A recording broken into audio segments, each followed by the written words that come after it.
কোনো ধরনের কোনো বক্রতা নাই, বলেন সুবহানাল্লাহ। বরঞ্চ এই কিতাব হচ্ছে সিরাতুল মুস্তাকিমের চলার একটা মাত্র পাথিয়। এটা হচ্ছে এমন এক পাথিয় যেটা দিয়ে মানুষ সিরাতুল মুস্তাকিমে দুর্বল চলবে।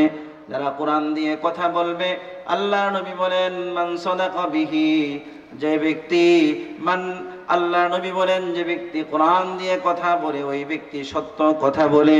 কোরআন দিয়ে যে ব্যক্তি কথা বলবে, যারা বক্র আছে এদের বক্রতা গুলো ধরা পড়বে। কথা কোন ঠিক না বেঠিক? আল্লাহ রাব্বুল আলামিন বলেন, বান্দা দুনিয়াতে তোমার দুটি অপশন রয়েছে। তুমি ইচ্ছা করলে রবচাহি জিন্দেগিও পালন করতে পারো, আবার ইচ্ছা করলে তুমি তোমার মন চাহি জিন্দেগিও পালন করতে পারো। যদি রবচাহি জিন্দেগি পালন করো তাহলে তুমি আমি আল্লাহ রাব্বুল আলামিনের একান্ত আস্থাভাজন এবং একান্ত বন্ধুতে পরিণত হবে, বলেন সুবহানাল্লাহ। দুনিয়াতে যেমন নেক আমল তেমনি ভাবে বদ আমল, দুনিয়ার নেক আমল এবং দুনিয়ার বদ আমল উভয়টার আপনার কিন্তু সূরত আছে, উভয়টার আপনার শরীর আছে। আল্লাহ পাক এই বদ আমল এবং নেক আমল এই উভয়টার যে সূরত আছে, উভয়টার যে আকৃতি আছে, এই আকৃতিগুলো আল্লাহ রাব্বুল আলামিন বান্দার মৃত্যুর পরে দেখাবেন, বলেন নাউযুবিল্লাহ। তাফসীরের কিতাবের মধ্যে এসেছে, নূরুস সুদূর নামক গ্রন্থের মধ্যে এক বিখ্যাত বুজুর্গের ঘটনা এসেছে। তার নাম হচ্ছে মালিক ইবনে দিনার রাদিয়াল্লাহু তাআলা আনহু। মালিক ইবনে দিনার রাহমাতুল্লাহি আলাইহি সম্পর্কে ঘটনা আছে, নূরুস সুদূর কিতাবের মধ্যে এসেছে। তিনি বলেন, আমি একটা সম্ভ্রান্ত পরিবারের সন্তান ছিলাম, রাজপুত্র ছিলাম। আমার সব ধরনের পোশাক আমার কালেকশনের মধ্যে থাকতো। তৎকালীন আধুনিক যুগে যত ধরনের পোশাক ছিল, ব্র্যান্ডের পোশাক ছিল, ব্র্যান্ডের ঘড়ি ছিল, ব্র্যান্ডের জুতা ছিল, যা কিছু তৎকালীন যুগে ছিল সব কিছু আমার কাছে থাকতো। এক বাবার এক পুত্র ছিলাম, সঙ্গ দোষে লোহা বাসে। কথা কোন ঠিক না বেঠিক? কথা কয় না। সঙ্গ দোষে যেমনি লোহা বাসে, এই সঙ্গ দোষে আমি মদ্যপ হয়ে গেলাম, প্রচুর পরিমাণে মদ পান করা শুরু করে দিলাম। মদ পান করতে করতে রাস্তায় পড়ে থাকতাম। পারিবারিক আমার অত্যন্ত বড় একটা ব্যাকগ্রাউন্ড ছিল, সবাই আমার বাবাকে চিনতো। এই জন্য সবাই আমাকে কুলে করে হাতে করে আমাকে বাড়ি পর্যন্ত দরজা পর্যন্ত দিয়ে আসতো। আমাকে নিয়ে আমার মা বাবা অত্যন্ত পেরেশানির ভিতরে ছিলেন। যখন পরিপূর্ণ যৌবন হয়ে গেলাম, যুবক হয়ে গেলাম, আমার মা বাবা চিন্তা করলেন সন্তানকে যদি বিয়ে শাদী করিয়ে দেই তাহলে হয়তো ভালো হয়ে যাবে। এরকম চিন্তা ভাবনা আমাদের মা বাবা করে কি করে না? কথা বলেন। মালিক ইবনে দিনার রাহমাতুল্লাহি আলাইহি বলেন, আমাকে বহু খোঁজাখুঁজি করার পরে অত্যন্ত একজন সুন্দরী রূপবতী স্মার্ট একজন দিনদার মেয়ের সাথে আমার বিবাহ শাদী সম্পন্ন হয়ে গেল। বিবাহ যখন সম্পন্ন হয়ে গেল, ধীরে ধীরে আমার বিবির গর্ভে সন্তান চলে আসলো। আল্লাহ পাক একটা ফুটফুটে নাদুস নুদুস সুন্দরী একজন কন্যা সন্তান আমাকে দান করেছেন, বলেন সুবহানাল্লাহ। এই কন্যা সন্তানকে কেন্দ্র করে আমার এই কন্যা সন্তান সমস্ত ভালোবাসার কেন্দ্রবিন্দুতে পরিণত হয়ে গেল। এই সন্তানকে ছাড়া আমি চলতে পারতাম না, দেখতে পারতাম না। এই সন্তান যখন হাঁটি হাঁটি পা করে বড় হতে লাগলো, আমি যখন গ্লাসের মধ্যে মদ ডালতাম, সন্তান গ্লাসটাকে নিয়ে রাস্তায় বা বিভিন্ন ডাস্টবিনের মধ্যে বিভিন্ন জায়গায় ফেলে দিত। অথচ মদের প্রতি আমার অনেক ভালোবাসা ছিল, কিন্তু তারপরে আমি আমার সন্তানকে কোনো কিছু বলতাম না। এইভাবে সন্তানটা একদিন অসুস্থ হয়ে গেল। বহু ডাক্তার কবিরাজ দেখাইলাম, তাকে বাঁচাইতে পারলাম না। আল্লাহর মাল আল্লাহ নিয়ে গেছে। আমি আল্লাহর কাছে সন্তুষ্ট হয়ে তাকে আমি আমার বাড়ির পাশে কবরস্থ করলাম, বলেন সুবহানাল্লাহ।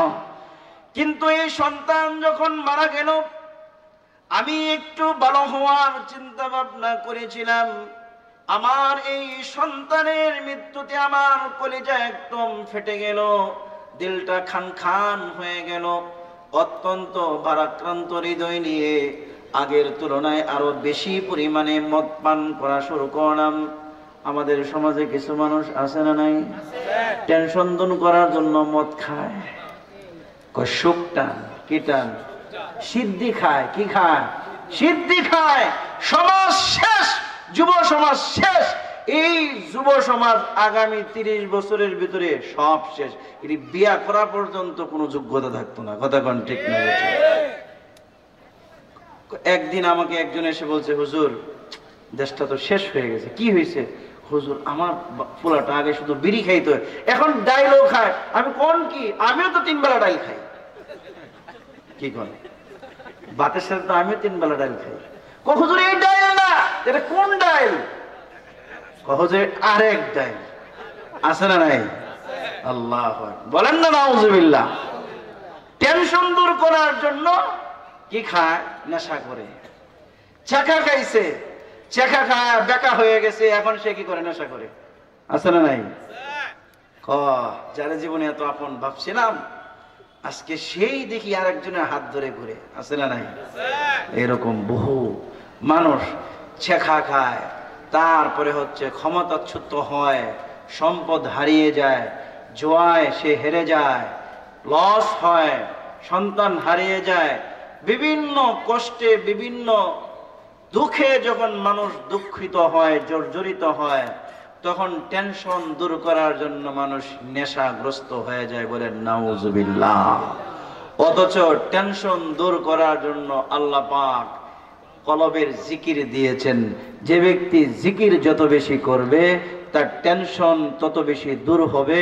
যে ব্যক্তি যত বেশি জিকির করবে ওই ব্যক্তির কলবের সব ধরনের দুঃখ কষ্ট তত দ্রুত দূর হবে। বলেন সুবহানাল্লাহ। আল্লাহ পাক আমাদের যুব সমাজ, যুবতীদেরকে ইদানিং শুনলাম, কয়েকদিন আগে শুনলাম, ওই সোনার বাংলা একটা আপনার স্কুলের একটা কি বলে এই ভালুকা একটা কি আছে, সাংবাদিক একটা পেজ আছে, কি জানি ভালুকা, বিউটিফুল বালুকা। এই বিউটিফুল বালুকা দেখলাম লেখছে সোনার বাংলা স্কুলের কোন মেয়ে নাকি সিগারেটও খায়। নাউজুবিল্লাহ। মাইয়ারা বিড়ি সিগারেট খায়, আল্লাহু আকবার। এরা জীবনে কেউ বিয়া করবে? এ তো মুখের দুর্গন্ধে আশপাশে যাওয়া যাবে না। বলেন না নাউজুবিল্লাহ। চরিত্রের কি পরিমাণ অধপতন হলে এইগুলো সম্ভব হয়। কথা কোন ঠিক না বেঠিক? তো আল্লাহ নবী বলেন, আল্লাহ তাআলা বলেন সব কিছুর ঔষধ হচ্ছে জিকির। বলেন সুবহানাল্লাহ। মালিক ইবনে দিনার রাহমাতুল্লাহি আলাইহি বলেন, আমি আমার টেনশন দূর করার জন্য, আমি আমার ভারাক্রান্ত হৃদয়ের যত ধরনের দুঃখ কষ্ট ছিল সবগুলোকে দূর করার জন্য আমি অধিক পরিমাণে মদ পান করতে লাগলাম। একদিন মদ পান করতে করতে আমি শুয়ে গেলাম। ঘুমন্ত অবস্থায় দেখলাম কিয়ামত হয়ে গেছে। সমস্ত মানুষগুলো পুনর্জীবিত হয়ে হাসরের ময়দানের দিকে দৌড়াচ্ছে। আমিও তাদের সাথে হাসরের ময়দানের দিকে দৌড়াতে লাগলাম। দৌড়াইতে দৌড়াইতে সমস্ত মানুষগুলো যেখানে সারিবদ্ধভাবে কাতার বন্দী হয়ে দাঁড়াচ্ছিল, আমিও সেখানে দাঁড়ালাম। দূর থেকে দেখলাম একটি বিশাল বড় অজগর সাপ আমার দিকে ধেয়ে আসছে, আমাকে তাড়া করছে। এই অজগর সাপ থেকে আমি বাঁচার জন্য দৌড় দিলাম। দৌড়তে দৌড়তে ক্লান্ত হওয়ার পরে একজন বৃদ্ধ ব্যক্তির সাথে আমার দেখা হয়ে গেল। ওই বৃদ্ধ ব্যক্তি দেখলাম তার পরনের যে পোশাক ছিল অত্যন্ত দামি ছিল, অত্যন্ত সুগন্ধি তার শরীর থেকে বের হচ্ছিল। আমি বৃদ্ধ বাবাকে বললাম, ও বৃদ্ধ বাবা, এই যে সাপ আমাকে ধাওয়া করেছে, আপনি আমাকে সাপ থেকে বাঁচান। বৃদ্ধ বাবা বলছে, সাপ অনেক বড় শক্তিশালী আর আমি হচ্ছি খুবই দুর্বল, আমি তোমাকে সাপ থেকে বাঁচাতে পারবো না। বৃদ্ধের মুখ থেকে এমন আওয়াজ শুনে আমি আবার দৌড় দিলাম। দৌড়ে আরেকটি পাহাড়ের উপর উঠলাম। দেখলাম ওই পাহাড়ের বিভিন্ন জায়গায় আগুন জ্বলছে, একের পর এক আগুন জ্বলছে। দেখলাম একটি আগুন আমার দিকে ধাওয়া করছে। ডান দিকে হচ্ছে সাপ, বাম দিকে আগুন। চতুর্পাশে যখন বিপদ ছেয়ে আসছে, আমি আবার দৌড়ে সেই বৃদ্ধের কাছে চলে গেলাম। এবার বৃদ্ধ বলছে, ও ভাই, তুমি ওই পাহাড়ের কাছে চলে যাও, পাহাড়ের উপরে গিয়ে দেখো অনেকগুলো মুসলমানদের আমানত আছে। আমি পাহাড়ের উপর চলে গেলাম, গিয়ে দেখলাম ওইখানে বিশাল বড় বড় অট্টালিকা বিল্ডিং আছে। ওই বিল্ডিং গুলোর দরজাগুলো স্বর্ণ দ্বারা নির্মিত, এবং স্বর্ণ দ্বারা নির্মিত দরজার সামনে অনেক সুন্দর সুন্দর পর্দা ঝুলিয়ে আছে। বলেন সুবহানাল্লাহ। আমি আরো সামনের দিকে অগ্রসর হলাম। কে জানি বলছে, এই ব্যক্তির জন্য দরজা খুলে দাও। না জানি এই ব্যক্তির এই ঘরের ভিতরে হয়তো আমানত আছে। এই আমানতের মাধ্যমে এই ব্যক্তি হয়তো বা এই সাপ এবং আগুন থেকে বাঁচতে পারবে। আমি সামনের দিকে অগ্রসর হলাম, দরজা খুলে দেওয়া হলো। দরজা খোলার পরে দেখলাম অনেকগুলো শিশু বাচ্চা সেখানে খেলাধুলা করছে। প্রত্যেকটা শিশুর চেহারা পূর্ণিমার চাঁদের চেয়েও অনেক বেশি সুন্দর ছিল। বলেন সুবহানাল্লাহ। আমাকে দেখার পরে একটি ছোট্ট বালক আমার দিকে দৌড়ে আসলো। দৌড়ে আসার পরে সে আমাকে জড়িয়ে ধরলো, আর সে আমার চেহারা দেখে সে সমস্ত শিশুদেরকে ডাকতে থাকলো। বলল, ও শিশুর দলেরা, তোমরা সবাই এই দিকে আসো। সমস্ত শিশুগুলো আমার দিকে আসলো। আমি দেখলাম ওই যে আমার কলেজার টুকরা ছোট্ট সন্তান, যে মেয়েটাকে জিনের জীবনের চেয়ে বেশি ভালোবাসতাম, ওই মেয়েটাও এসেছে। এসে আব্বু আব্বু বলে আমার দু পায়ের মধ্যে জড়িয়ে ধরেছে। বলেন সুবহানাল্লাহ।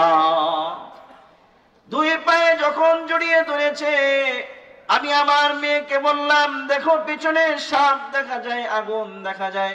সাপ এবং আগুনকে আমার মেয়ে ডান হাতে ধরতে চাইলে তারা চলে যায়। এবার মেয়ে আমার কোলের মধ্যে বসে গেছে। বসে সে সূরাতুল হাদীদের 64 নম্বর আয়াত তেলাওয়াত করো।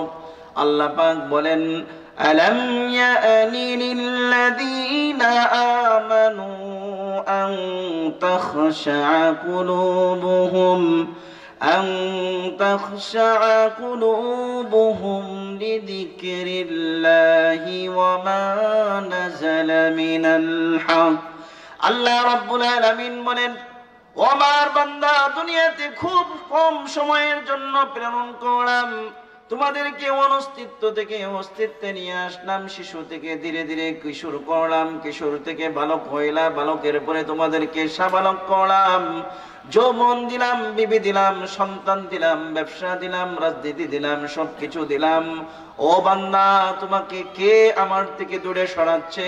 তোমার মৃত্যু তো অতি সন্নিকটে, খুব কাছে চলে এসেছে। আলাম ইয়াদিনিল্লাযীনা আমানু আন তাখশা কুলুবুহুম লিযিকরিল্লাহ ওয়া মা নাযালা মিনাল হক। আল্লাহ পাক বলেন, বান্দা, এই যে আমি আল্লাহ রাব্বুল আলামিন তোমাদেরকে পাঠাইলাম খুব কম সময়ের জন্য, তোমাদেরকে এখনো সমন হয় না আল্লাহর জিকিরে। আর আল্লাহ পাক যে কোরআন নাজিল করেছেন, এই কোরআনের স্মরণে, আল্লাহর জিকিরে, আল্লাহর স্মরণে তোমার অন্তরগুলো প্রকম্পিত হওয়ার, আল্লাহর দিকে ফিরে আসার কি এখনো সময় হয় নাই? মালিক ইবনে দিনার রাহমাতুল্লাহি আলাইহি বলেন, যখন এই আয়াত তেলাওয়াত করব, সাথে সাথে আমি চিৎকার মেরে বলে উঠলাম, আল্লাহ, আমার তো সময় হয়ে গেছে, আমি আর তোমার থেকে দূরে সরে থাকতে চাই না। মেয়েকে জিজ্ঞাসা করলাম, মা, এই যে সাপ আর আগুন আমার দিকে ধাওয়া করছে, এরা কারা? বলল, বাবা, এইগুলো হচ্ছে আপনার বদামল। মদ পান করেন, নামাজ পড়েন না, রোজা রাখেন না, দ্বীনের কাজ আপনি করেন না, আল্লাহর হুকুম মতে নিজের জীবন পরিচালিত করেন না। এই যে আপনি বদামল, এই বদামল গুলো অত্যন্ত শক্তিশালী হয়ে গেছে। মালিক ইবনে দিনার বলেন, বৃদ্ধটাকে কয়, বৃদ্ধ হচ্ছে আপনার নেকামল। নেকামল দেখতে সুন্দর, কিন্তু আপনি নেকামল না করার কারণে এই নেকামল বৃদ্ধির সুরত ধারণ করেছে, সে অত্যন্ত দুর্বল হয়ে গেছে। বলেন নাউযুবিল্লাহ।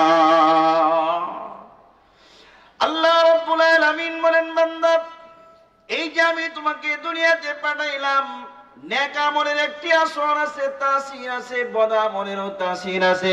আগুনের যেমন তাপ আছে, আবার ফ্রিজের পানির যেমন ঠান্ডা একটা আবৃত্তি আছে, এরকম প্রত্যেকটা জিনিসের তাসির আছে। নামাজের তাসির আছে, রোজার তাসির আছে, সমস্ত আমলের একটা তাসির আছে না নাই?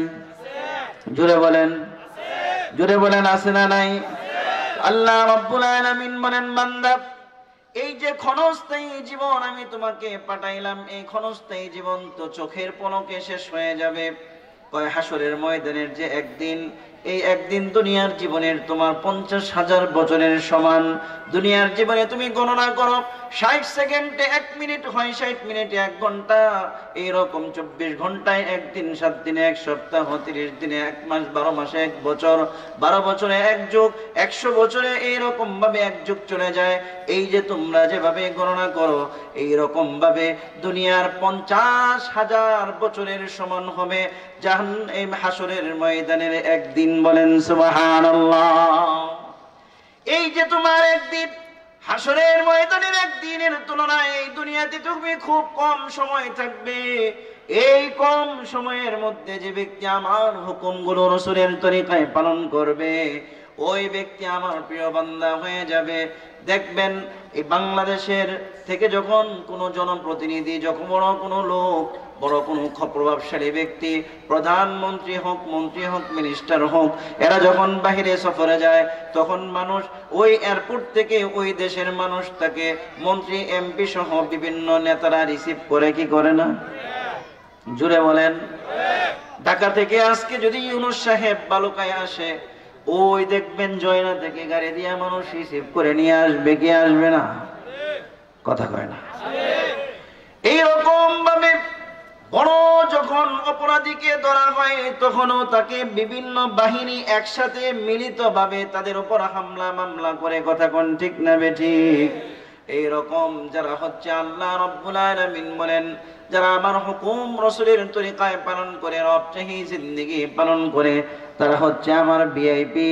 এই ভিআইপিরা যখন দুনিয়া থেকে বিদায় নেয়, তখন আমি আল্লাহ রাব্বুল আলামিন তাদের কাছে ঝাঁকে ঝাঁকে ফেরেশতা প্রেরণ করি। বলেন সুবহানাল্লাহ। ঝাঁকে ঝাঁকে ফেরেশতা, তাতানাজ্জালু আলাইহিমুল মালাইকা। এই আয়াতের ব্যাখ্যায় মুফাসসিরিনে কেরাম বলেন, এক বর্ণনায় পাওয়া যায় যে আল্লাহ পাক নেককারের কাছে 501 জন ফেরেশতা পাঠান, বদকারের কাছেও 501 জন ফেরেশতা পাঠান। নেককারের মৃত্যুর সময় যখন ঘনিয়ে আসে, 501 জন ফেরেশতা আসে। একজন ফেরেশতা হচ্ছে কমান্ডার, বাকিরা হচ্ছে সাধারণ সৈনিক।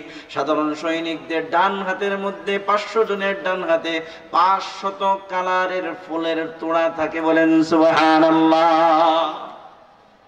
ও যুবক ভাইরা, তুমি যখন তোমার আপনজনকে বিভিন্ন ফুল দিয়ে প্রপোজ করো, propose day, kiss day, miss day, কত কি আছে না নাই? আপনজনদেরকে মানুষ ফুল দিয়ে রিসিভ করে। আল্লাহ রাব্বুল আলামিনের যারা আপন, তাদেরকেও আল্লাহ রাব্বুল আলামিন ফুল দিয়ে রিসিভ করবেন। 501 জন ফেরেশতার হাতে 500 কালারের ফুল থাকবে। কত কালারের? 500 কালার থেকে 500 ধরনের ঘ্রাণ বের হতে থাকবে। তাদের বাম হাতের মধ্যে 500 ঘ্রাণের আতর থাকবে। বলেন সুবহানাল্লাহ। সর্দার ফেরেশতা যে আছে, এই সর্দার ফেরেশতার ডান হাতে জান্নাত, বাম হাতে জাহান্নাম। এই ফেরেশতারা তার কাছে আসবে। ওই ব্যক্তির দৃষ্টি সীমা পর্যন্ত সবাই বসে যাবে। দৃষ্টি সীমা পর্যন্ত বসে যাবে। বসে এই ব্যক্তির শিয়রের মধ্যে সমস্ত ফুলগুলো রাখা হবে। আর বলা হবে, তুমি আল্লাহর নেক বান্দা। আল্লাহ রাব্বুল আলামিন এই যে দেখো জাহান্নাম, এই জাহান্নাম তোমার জন্য প্রস্তুত করে রেখেছিলেন, কিন্তু তুমি রব চাহি জিন্দেগি পালন করেছো। আল্লাহ পাক তোমার প্রতি সন্তুষ্ট হয়ে এই আবাদুল আবাদ জান্নাতের নাজ নিয়ামত তোমার জন্য নির্ধারণ করেছে। এই কথা যখন বলা হবে, জান্নাতের নাজ নিয়ামত সে দেখতে থাকবে, জান্নাতি হুর দেখবে জান্নাতের যারা গার্লফ্রেন্ড হবে, গার্লফ্রেন্ডরা তার দিকে তাকিয়ে আছে, তার জন্য অপেক্ষা করতেছে। জান্নাতের নাজ নিয়ামত ওই ব্যক্তি পাইতে থাকবে। এই রকম ভাবে জান্নাতের সবকিছু নাজ নিয়ামত যখন দেখবে, তখন এই ব্যক্তির রূহটা একদম, আপনি দেখবেন দুনিয়ার জীবনে যদি কোনো পশুকে বেঁধে রাখা হয়, কয়েকদিন পর্যন্ত খাবার না দেওয়া হয়, এই পশুর সামনে খাবার নিয়ে যাওয়ার পরে পশুটা যেমন খাবারের জন্য লাফাইতে থাকে, এই রূহটা জান্নাতে যাওয়ার জন্য এইভাবে লাফাইতে থাকবে। বলেন সুবহানাল্লাহ। রূহ এইভাবে লাফাইতে থাকবে, বলেন না সুবহানাল্লাহ।